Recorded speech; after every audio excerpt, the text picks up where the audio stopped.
I recently flew from Salt Lake City to Amsterdam on Delta One. It was an Airbus 330-300 plane, flight number 56.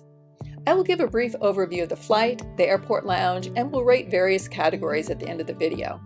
I arrived in Salt Lake on a flight from Phoenix and only had a short time to visit the lounge. I was surprised to see such a large space. There were numerous sections for lounging, a few food and drink stations, work desks, and quite a few other perks, including showers. Although it had a large amount of people utilizing it, the lounge was quite spacious. I couldn't stay long, but it was obvious that this lounge was newly updated and had plenty of amenities. My quick stop at the lounge had me arriving at the gate just as they were boarding. I pretty much walked right onto the plane. The business class cabin is in a 1-to-1 configuration, and I had a window seat. The seats weren't completely closed-off cubicles, but they offered some privacy. Because I had a window seat, I only had one side that was open to others. The overhead bin space was plentiful and a little higher than normal. When you arrive, your seat looks like this, with a comforter and pillow bag, an amenity kit, slippers, water and a menu on the side table, and headphones hanging on a hook. There are only two spaces to put some personal items, and they are small. One is the cubby where your feet will go when the bed is flat, and the other is a small compartment that doesn't hold much.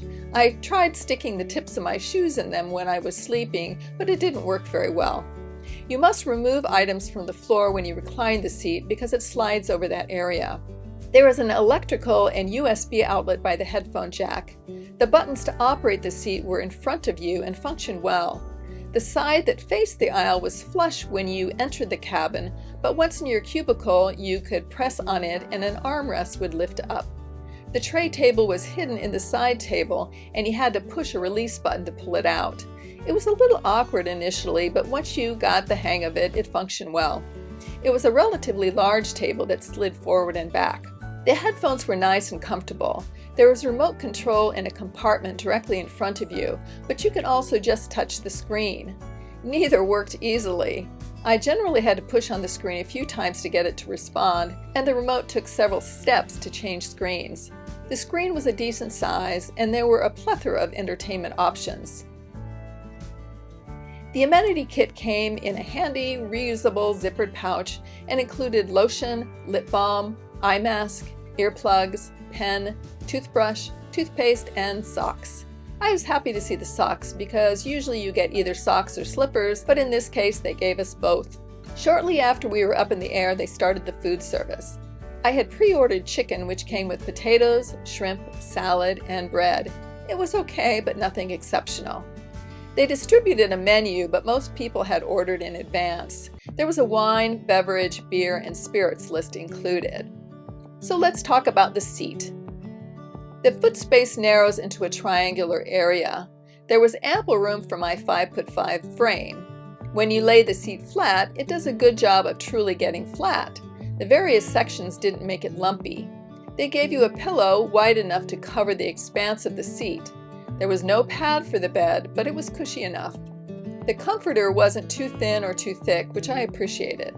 I made a good effort to sleep on this flight and can't say I was successful, but I did take advantage of reclining fully and at least arriving feeling good physically. About 90 minutes before arrival, the breakfast was served. They didn't put the lights up fully for this service, so some passengers could continue sleeping. I ordered the omelet, which came with a yogurt and fruit compote and a croissant. So overall, this is how I would rate the experience. 1 being lousy, 10 being outstanding. Lounge, 9. I thought the lounge had a great atmosphere and had plenty of amenities. I've seen better food in other lounges, but otherwise it was top-notch. Boarding, 10. No problems here. Cabin layout, 8.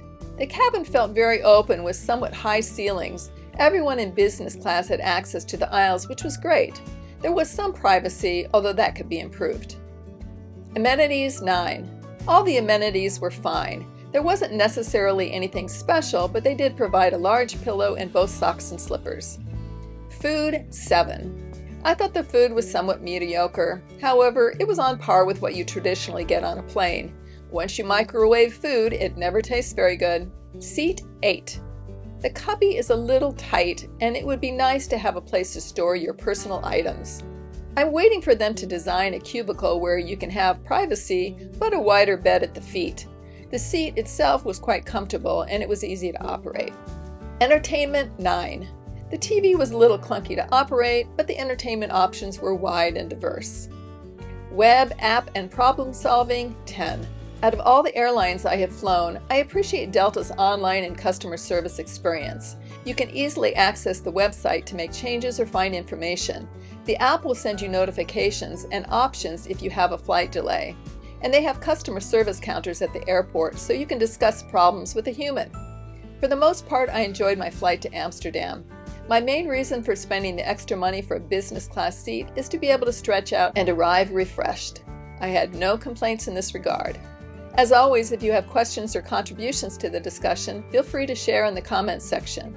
For senior and solo travelers, check out the Senior Solo Travel website and the Facebook forum, where you can interact with other travelers. The website has downloadable trip and packing lists that will aid you in getting ready for travel. I have left links to all of the sites in the description. And if you'd like to follow my senior and solo travel journeys, please like and subscribe. Cheers!